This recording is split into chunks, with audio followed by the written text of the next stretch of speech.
The neon-drenched skyline of Los Angeles 2157 stretched endlessly into the smog-tinged horizon, a maze of gleaming skyscrapers and floating transport pods. James Miller slouched in his repair van, stuck in the perpetual gridlock of the elevated skyways, while his wrist console pinged insistently with another urgent service request. "Dispatch, I'm still 40 minutes out from the Henderson job," he muttered into his comm unit, running a hand through his disheveled dark hair. The AI dispatcher's voice crackled back.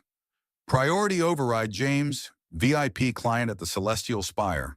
Possible xenotech malfunction. Your engineering credentials flag you as qualified." James straightened in his seat. Xenotech meant serious money and serious trouble if he screwed it up. "Route me the details." The van's navigation system recalibrated, guiding him toward the towering silver spire that dominated the downtown skyline. The Celestial Spire was home to the city's wealthiest residents, including several off-world diplomats. His palms grew sweaty on the steering controls. 20 minutes later, James stood in a penthouse foyer that probably cost more than he'd make in 10 years. The walls shimmered with reactive smart paint, and a small cleaning bot whirred nervously around his boots. "Hello," he called out. "Maintenance response." A melodic chime answered him, followed by an automated voice. "Please proceed to the personal quarters. Caution advised." As he walked through the luxury apartment, a muffled female voice caught his attention. "Hello? Is someone finally there? I need help." Following the voice, James entered what appeared to be a private spy chamber and stopped dead in his tracks. The device before him defied easy categorization. It resembled a high-end washing machine, but the casing was made of some iridescent material that seemed to shift colors as he watched.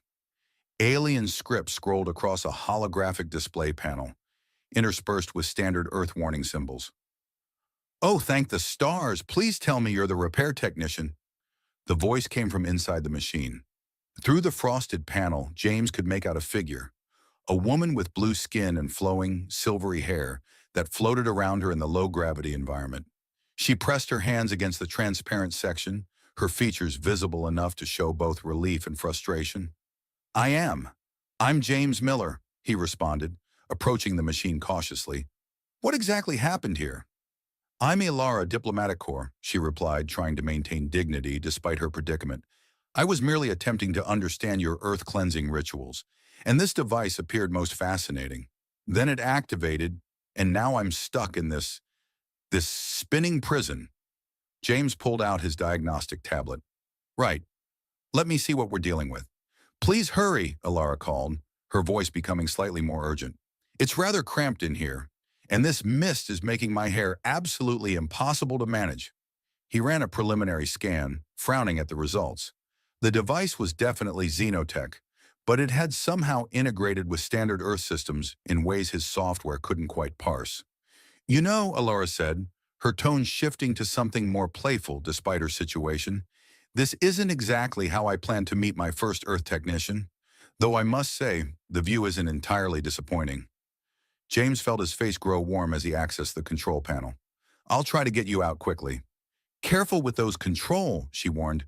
"The last time I tried to—" Her words cut off in a yelp as his first override attempt caused the drum to spin rapidly.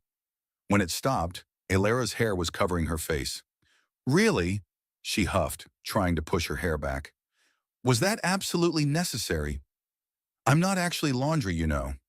Sorry. James quickly adjusted the settings. "The integration between Earth and alien tech is creating some unusual reactions." "Well, perhaps try something that doesn't involve treating me like a delicate cycle," she suggested, managing to sound both annoyed and amused. "Though I must admit, you're cute when you're flustered." Before James could respond, the device emitted a high-pitched whine. The mist inside began to glow ominously. "That's new," Ilara said, her voice tightening. "And not in an exciting way. James, I really don't want to rush you, but if you could work a bit faster." An alert flashed on his tablet.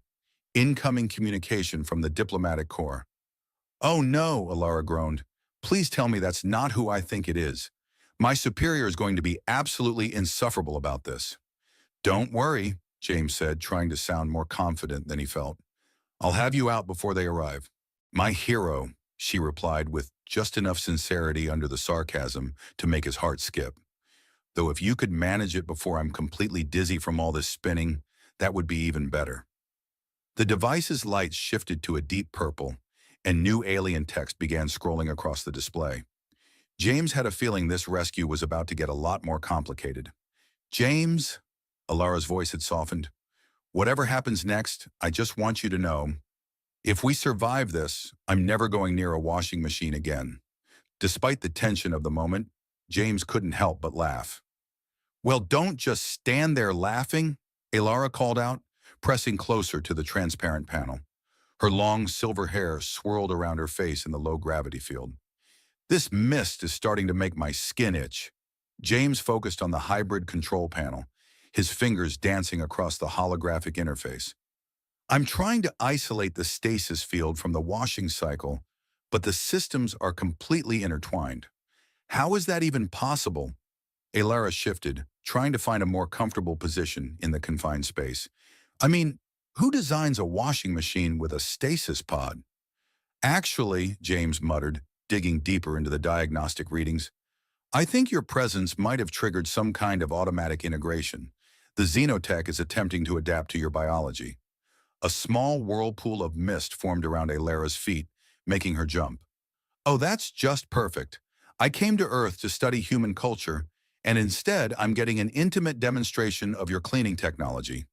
James tried another override sequence. The machine hummed, its lights pulsing faster. Wait, what are you? Ah! Alara spun gracefully as the drum rotated again, this time in the opposite direction. When it stopped, she glared at him through the panel, her hair now completely tangled. I swear by the Celestial Council, if you do that one more time... Sorry, James quickly adjusted the settings. But I think I'm starting to understand how this works.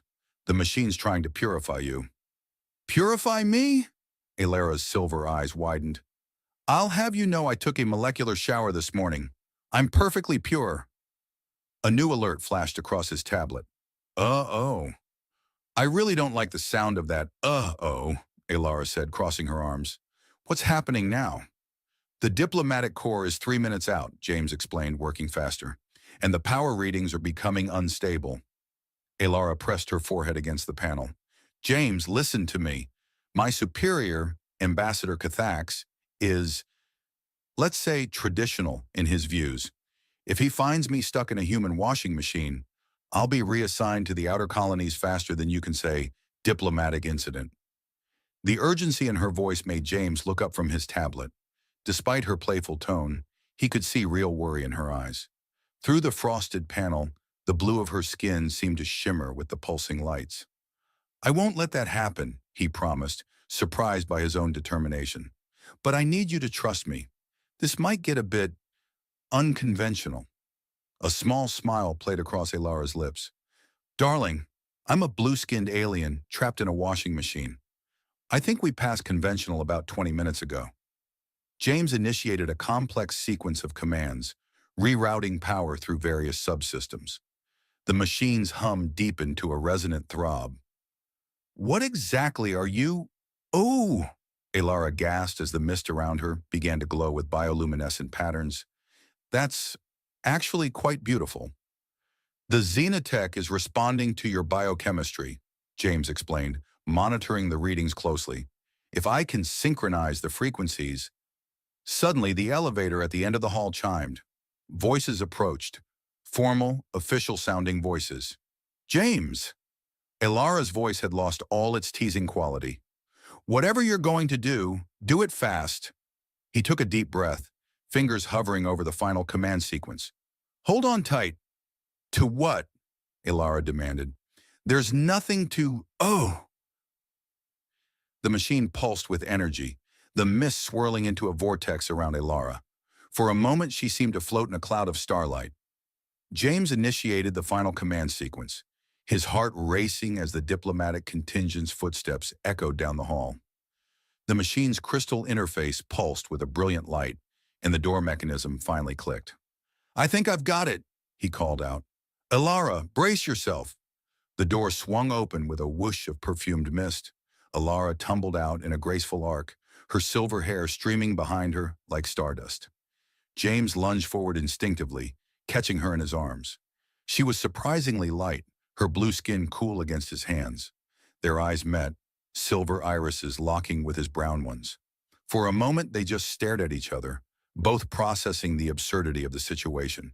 Then Alara's lips twitched, and suddenly they were both laughing, her musical tones mixing with his deeper chuckles. "My hero," she managed between giggles, still cradled in his arms. "Though I must say this is not how I imagined my first close encounter with a human would go." "No," James grinned, finding it difficult to let go of her. "You mean getting trapped in a hybrid washing machine isn't standard diplomatic protocol?" Alara playfully swatted his shoulder. "I was aiming for something a bit more dignified, though I suppose this does break the ice rather effectively."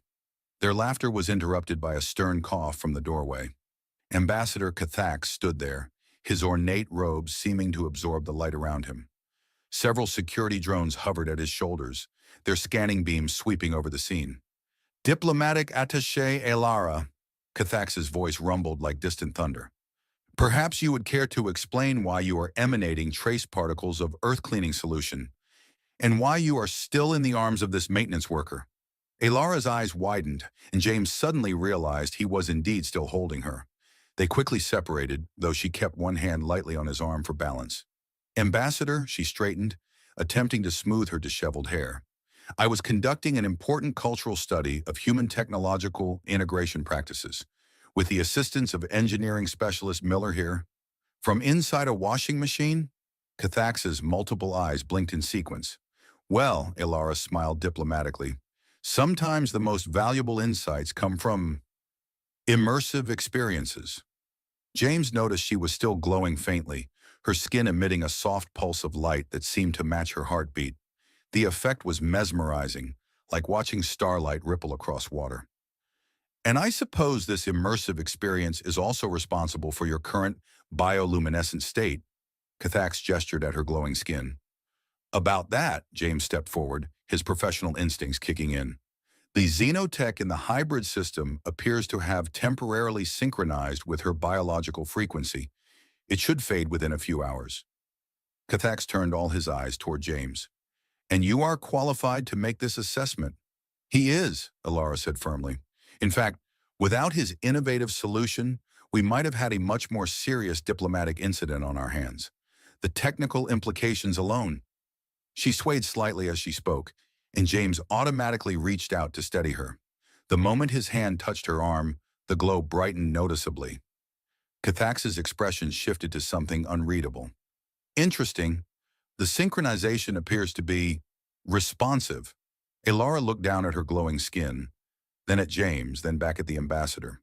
"Oh, that's unexpected." "Indeed." Cathax's tone had grown even more formal. "Attaché Alara, I believe we need to discuss certain protocols regarding first contact situations, and you, engineering specialist Miller, I trust you understand the need for discretion in this matter?" "Of course," James nodded, though he couldn't quite take his eyes off Alara. Something about her seemed to draw him in, like gravity itself had shifted. "Excellent. Now, if you'll excuse us," Cathax began. "Actually," Alara interrupted, "given the unique nature of this technical incident, wouldn't it be prudent to have engineering specialist Miller file a detailed report? In person? The cultural exchange implications alone." James watched in fascination as she smoothly turned the awkward situation into a diplomatic opportunity. Her silver eyes flickered to his, and he caught a hint of mischief in their depths. "Perhaps," Cathax seemed to consider this, "a full technical debrief could be warranted." As the ambassador launched into a detailed discussion of procedures, James realized this strange service call was about to become much more complicated and much more interesting than he'd ever expected. Alara caught his eye again and smiled, her skin pulsing with a warm glow. The diplomatic conference room in the Celestial Spire felt unusually warm to James as he sat across from Ambassador Cathax and several other alien officials. Alara sat beside him, her skin still emanating that subtle glow that seemed to brighten whenever their hands accidentally brushed. "So," Engineering specialist Miller, Cathax's resonant voice filled the room. Please explain exactly how you resolved the technical malfunction. James launched into his explanation, but stopped when he noticed all the aliens exchanging significant looks. Elara's cheeks had darkened to a deeper shade of blue. Is something wrong? He asked. Elara cleared her throat delicately. James, when you synchronized the Xenotech with my biological frequency to free me, did you realize you were essentially performing a traditional Cascadian binding ritual? A what now? In our culture, she continued, her silver eyes sparkling with barely suppressed amusement, such deep synchronization only occurs between, she paused, searching for the right words, compatible partners during moments of crisis? James blinked. Are you saying I accidentally married you via washing machine? The diplomatic conference room fell into a tense silence as Ambassador Cathax's expression shifted from stern disapproval to something approaching alarm. The scanners on his ceremonial robes were pulsing rapidly, and all 6 of his eyes were fixed on the point where James and Elara's hands had accidentally brushed moments ago. By the sacred nebulas, Cathax breathed, it's already happened. What's happened? James asked, noticing how Elara had suddenly gone very still beside him. James, Elara began carefully, her silver hair catching the light as she turned to face him. When you synchronized your Earth technology with our systems to rescue me, you used a very specific frequency pattern, didn't you? Yeah, I had to match the resonance of your biological signature to override the binding protocols, she finished, her blue skin flushing a deeper shade. What you did, it wasn't just a technical solution. In my culture, that exact synchronization pattern is, she paused, searching for the right words. It's our most sacred marriage ritual. James felt the blood drain from his face. I'm sorry, what? You performed the eternal resonance bond, Cathax interjected gravely. A connection so deep it synchronizes 2 beings at a quantum level. It is traditionally reserved for life partners who have proven their compatibility through shared crisis. Which we technically did, Elara added, a hint of amusement creeping into her voice despite the situation. You did save me from a rather undignified predicament. James ran a hand through his hair, trying to process this information. So when I repaired your washing machine, I accidentally married you. Not accidentally, Cathax corrected. The bond only forms when there is genuine compatibility. The fact that it occurred at all is unprecedented. Elara's skin was glowing brighter now, pulsing in a rhythm that somehow matched James's quickening heartbeat. I can feel it, she said softly. The connection, can't you? And the thing was, James could. There was something there, an awareness of her that went beyond normal perception. He could sense her mixture of embarrassment, amusement, and hope. This is completely irregular, Cathax was saying, his robes swishing agitatedly. An unplanned bond with a human maintenance worker.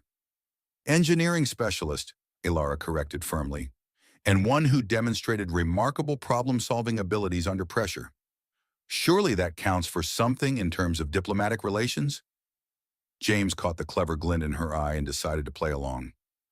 I mean, if we're already technically married by your laws, wouldn't it be more irregular to ignore that fact, diplomatically speaking? He has a point, Elara said, her glow brightening noticeably. And think of the cultural exchange opportunities. A human who truly understands our most sacred customs from first-hand experience? Cathax's eyes blinked in rapid succession. You cannot be serious. Why not? Elara challenged. Our peoples have been searching for ways to bridge the cultural gap. What better way than through an authentic bond? A bond that formed because you got stuck in a washing machine, James pointed out, unable to suppress his grin. Details, Elara waved dismissively, but her eyes sparkled with mirth. The important thing is that it worked, and now, she turned to face him fully, her expression softening. Now we're connected in a way no human and Cascadian have ever been before. James felt that connection pulse between them, warm and surprisingly right. Well, he said, I always did want to learn more about alien cultures, though I have to admit, this is a pretty extreme way to go about it. Oh, you haven't seen extreme yet, Elara teased. Wait until you have to learn our traditional bonding dances. There are dances? So many dances, she confirmed with mock solemnity, and rituals and ceremonies. You're in for quite an education, my unexpected husband. Cathax made a sound that might have been a sigh. I suppose I should contact the High Council about this development. In the meantime, Attaché Elara, perhaps you could begin your bondmate's cultural instruction, since we appear to be committed to this course of action. Gladly, Elara said, rising gracefully from her seat. She offered her hand to James, and when he took it, their combined glow lit up the entire room. Shall we begin your education in Cascadian customs, my dear repair technician turned husband? James stood, still holding her hand. Lead the way, my alien wife who got stuck in a washing machine. Their laughter echoed through the diplomatic chambers as they left, leaving behind a very confused but somewhat intrigued Ambassador Cathax. As they stepped into the elevator, James felt the bond between them pulse with shared amusement and something deeper, something full of possibility. You know, Elara said thoughtfully as they descended, when I came to Earth to study human culture, I never expected to end up married to one. And I never expected a routine service call to end in an interstellar marriage, James replied. But here we are. She squeezed his hand, her glow synchronizing perfectly with his heartbeat. Here we are indeed. Ready for your first lesson in Cascadian culture? As ready as I'll ever be. Good, she smiled mysteriously, because there's this lovely Earth custom I've heard about called dating, and I think we should try it, for diplomatic reasons. As they stepped out into the neon-lit evening, James realized his life had just become exponentially more complicated and infinitely more interesting. And somehow, he couldn't wait to see what happened next. The neon signs of Los Angeles 2157 painted Elara's blue skin in shifting colors as they walked through the bustling evening streets. Her silver hair caught every reflection, creating a mesmerizing display that drew more than a few stares from passing humans and aliens alike. So, James said, guiding her through the crowd, since we're apparently married, I should probably buy you dinner first. Dinner? Elara's eyes lit up. Is this one of your Earth courtship rituals? Usually it comes before marriage, he chuckled. But I guess we're doing everything backwards anyway. They stopped at a fusion restaurant that specialized in Earth alien cuisine. The hostess, a holographic AI, flickered to life as they approached. Welcome to Nebula 9, she greeted, then paused, her programming clearly processing Elara's glowing skin and their joined hands. Oh, a Cascadian bond pulse. Congratulations. Shall I seat you in our newlywed section? James felt his face heat up. Is it that obvious? Only to anyone with quantum-sensitive vision, Elara teased, squeezing his hand. Our energy signatures are perfectly synchronized. It's quite romantic, actually. The holographic hostess led them to a private booth with a view of the city skyline. As they settled in, Elara leaned forward with intense curiosity. So tell me about Earth marriage customs. Are they anything like the Cascadian resonance bond? James nearly choked on his water. Well, we usually start with dating, then engagement, then a wedding ceremony. No quantum synchronization required. How inefficient, Elara mused, studying the menu with fascination. Though I suppose getting trapped in washing machines isn't a standard part of your courtship either. Definitely not. That's all you. Their food arrived, a blend of Earth classics and alien delicacies. James watched in amusement as Elara approached her first hamburger with scientific precision. The structural integrity is quite impressive, she noted, turning it carefully in her hands, though I fail to see how this demonstrates affection between bonded pairs. It's more about sharing experiences, James explained, though typically couples get to know each other before getting quantum married. Elara took a bite, and her eyes widened in delight. Oh, this is extraordinary. Is this why humans seem so focused on food-based courtship? Partly, James laughed. We also go to movies, take walks, talk about our lives. Tell me everything, she demanded, her skin pulsing with excitement. If I'm going to be married to a human, I want to do it properly, even if we did start with the advanced stages. For the next hour, James found himself explaining Earth dating customs to an increasingly amused alien diplomat. Her questions range from insightful to hilariously misguided. So, hand-holding isn't just for maintaining quantum synchronization? No, it's for connection, showing affection. Fascinating. She laced her fingers through his, causing their shared glow to brighten. Like this? Exactly like that, he managed, trying to ignore how natural it felt. As they finished dinner, Elara suddenly looked thoughtful. James, does it bother you, being accidentally married to an alien through washing machine maintenance? He considered the question seriously. Honestly, this is probably the most interesting thing that's ever happened to me, and as accidental alien wives go, you're pretty spectacular. Her glow pulsed brightly at his words. Smooth talker, is that another Earth courtship technique? Nope, that's all me. He grinned. Though I should warn you, my mother's going to have a lot of questions about this. Oh, stars, Elara's eyes widened. I forgot about human family units. Do I need to prepare a formal diplomatic presentation? Let's save meeting the parents for later, James suggested. Maybe after we've had our first date? This isn't our first date. This is our first dinner as an accidentally married couple. Totally different thing. Elara's laughter drew smiles from nearby diners. Earth customs are so wonderfully complex. When can we start the official dating process? How about now? James stood and offered his hand. There's this place called an ice cream parlor that I think you should experience. Ice cream? Her silver eyes sparkled. Is it another marriage ritual? No, but it might make you fall in love with Earth cuisine.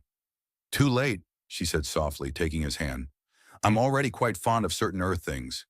Their combined glow lit up the restaurant as they left, heading out into the neon-lit night of Los Angeles. Behind them, the holographic hostess sighed romantically, her programming thoroughly confused by the unprecedented combination of washing machine disasters, quantum marriage bonds, and hamburger-based courtship rituals. The ice cream parlor proved to be an enlightening experience for Elara, especially when her natural bioluminescence caused her mint chocolate chip to glow. Earth bonding customs are fascinating, she mused, as they walked through a floating garden park later that evening. Though I still don't understand why you insist we're doing things out of order. We already have the quantum bond. James chuckled, watching how the bioluminescent flowers in the garden seemed to pulse in sync with Elara's glow.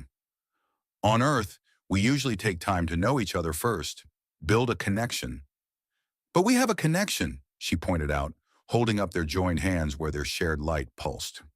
See? A different kind of connection, he explained. One built on shared experiences, conversations, understanding each other.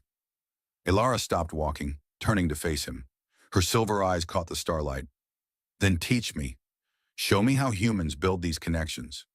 Well, James said softly, we could start with this. He gently tucked a strand of her glowing silver hair behind her ear. The simple gesture made her bioluminescence flutter like starlight. Oh, she breathed. That's quite effective, actually. Their first kiss happened naturally, a meeting of earth and stars that made the garden's bioluminescent flowers burst into synchronized light. When they parted, Elara's glow was brighter than ever. I think I'm beginning to understand Earth customs better now, she whispered, and I'm starting to appreciate Cascadian quantum bonds, James replied with a smile. 6 months later, the washing machine incident became something of a legend in diplomatic circles. Ambassador Cathax eventually admitted that perhaps unconventional bonds weren't such a diplomatic disaster after all, especially after witnessing how James and Elara's unique union helped bridge cultural gaps between their peoples. They maintained an apartment in both the Celestial Spire and James's more modest building, though Elara insisted on replacing all the appliances with non-binding versions. Their home became a symbol of human Cascadian cooperation, even if visitors were sometimes startled by the glowing blue woman teaching her human husband traditional Cascadian dances, or the engineer patiently explaining why not all Earth machines were meant for meditation. You know, Elara said one evening as they watched the sunset from their balcony, I never did file that cultural research report about Earth cleaning rituals. What would you even write? James laughed. Warning, Earth washing machines may result in accidental marriage? I was thinking more along the lines of Earth maintenance procedures can lead to unexpected but delightful quantum entanglements. Their shared glow lit up the twilight as they kissed, a perfect fusion of human warmth and alien starlight. Sometimes the best connections aren't the ones we plan for, but the ones that find us, even if they happen to find us through malfunctioning appliances and cross-cultural misunderstandings. 1 year after the infamous washing machine incident, James and Alara found themselves attending the first ever Human Cascadian Cultural Integration Gala. The event was held in the floating crystal ballroom of the Celestial Spire, with representatives from both worlds in attendance. "Remember," Alara whispered to James as they entered, her silver hair cascading over the shimmering diplomatic gown she wore, "no mentioning how we actually got married." Ambassador Keith Axe finally stopped twitching every time he sees a laundromat. "Spoil sport," James grinned, adjusting his formal suit. "I thought it was a great story." "Yes, because nothing says interstellar diplomacy like getting stuck in a spin cycle." Their shared bioluminescence had become more controlled over the past year, though they still lit up noticeably whenever they danced together, which they were about to demonstrate as the honored couple for the opening dance. "Ready to show them how Earth and Cascadian dancing styles mix?" James asked, leading her to the dance floor. "As long as you remember the anti-gravity segments this time," she teased. "Last time you forgot and nearly floated into the chandelier." The music began, a fusion of Earth classical and Cascadian harmonic frequencies. As they moved together, their synchronized glow created patterns in the air that had the assembled diplomats gasping in appreciation. "Show-offs," Ambassador Kathax muttered from the sidelines, though even he couldn't hide a smile. Later, during the reception, a young human Cascadian couple approached them nervously. Excuse me," the human part of the couple began, "but we heard a rumor about the washing machine?" Ilara's skin flickered with suppressed laughter. "I'm sure I don't know what you mean. Our union was a perfectly proper diplomatic arrangement." "Very proper," James agreed solemnly, "though I would recommend staying away from hybrid appliances during courtship." The couple walked away looking slightly confused, while Ilara elbowed James in the ribs. "You're impossible," she laughed, "though I suppose I'm stuck with you now. Quantum entanglement and all that." "Best maintenance call I ever took," James replied, pulling her close.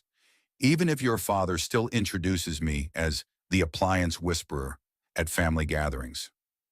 Better than what my sister calls you, the human who conquered the dreaded Earth washing ritual." They shared a laugh, their glow creating a private bubble of light around them. The fusion of their cultures had become something unique and beautiful, even if it started with a mechanical mishap. "You know," Alara said thoughtfully, "we never did try that Earth custom of a proper honeymoon." James raised an eyebrow. "I thought you said Cascadian traditions didn't include recreational travel after bonding." "Well," she smiled mischievously, "perhaps it's time for some more cultural fusion. I hear Mars has lovely anti-gravity resorts." "As long as they don't have washing machines," James stipulated. "Darling," Alara's eyes sparkled like stars, "I think we've had quite enough adventures with Earth appliances. Though," she paused dramatically, "have I told you about Cascadian shower systems?" James groaned. "Please tell me they don't involve quantum mechanics." "Only a little bit," she assured him with a wink, "and I promise not to get stuck this time." Their laughter echoed through the crystal ballroom, a sound that embodied the joy of two worlds coming together in the most unexpected way. As they danced under the stellar lights, their shared glow told the story of a love that transcended not just space, but also household appliances. Truly a tale for the ages. And somewhere in the celestial spire, a certain hybrid washing machine had been carefully preserved as a historical artifact, much to Ambassador Cathax's eternal consternation. New beginnings, the honeymoon adventure, the Martian anti-gravity resort. Stellar dreams floated serenely above Olympus Mons, its crystalline domes reflecting the rusty landscape below. James and Ilara stood in their luxury suite, taking in the spectacular view of the terraformed valleys. "Finally," Ilara sighed, her silver hair floating gracefully in the low gravity. "A proper Earth honeymoon, though I still don't understand why we had to wait a year." Because, James explained, wrapping his arms around her from behind, traditionally, the honeymoon comes right after the wedding, which comes after dating, which comes after meeting, not during a maintenance emergency. Details, she waved dismissively, her blue skin glowing warmly at his touch. Though I must say, Earth customs are growing on me, especially this honeymoon concept. Their suite was a perfect blend of human luxury and Cascadian technology, specially designed for interspecies couples. The walls shifted colors to match their moods, currently displaying a soft, romantic aurora effect that complemented Elara's natural bioluminescence. Speaking of Earth customs, James said, pulling out a small box. I know we did everything backwards, but I thought maybe you'd like this traditional Earth symbol. Elara opened the box to find a ring that seemed to be made of starlight itself. It's beautiful, but I thought we were already quantum-bound. We are, but on Earth we like visible symbols of our bonds too. Plus, he grinned, it might stop other maintenance workers from trying to marry you through appliance repair. As if any other technician could match your quantum resonance, she teased, slipping on the ring. It immediately synchronized with their shared bioluminescence, creating tiny constellations that danced across her skin. Their romantic moment was interrupted by the suite's AI concierge. Pardon the intrusion, honored guests, but your scheduled zero-gravity dance lesson begins in 15 minutes. Dance lesson? James raised an eyebrow at his wife. Elara's eyes sparkled mischievously. Well, if we're embracing Earth honeymoon traditions, I thought we could combine them with some Cascadian ones. Wait until you see the anti-gravity waltz. An hour later, they were floating in the resort's zero-gravity ballroom, attempting to master the complex movements of a traditional Cascadian courtship dance. Their shared bioluminescence created spectacular patterns in the air as they spun and twirled. You know, James managed between spins, when I was training as an engineer, they never mentioned this would be part of the job. Disappointed? Elara asked, executing a perfect zero-G pirouette. Are you kidding? This is way better than fixing washing machines. Their laughter echoed through the chamber, causing the other couples to smile.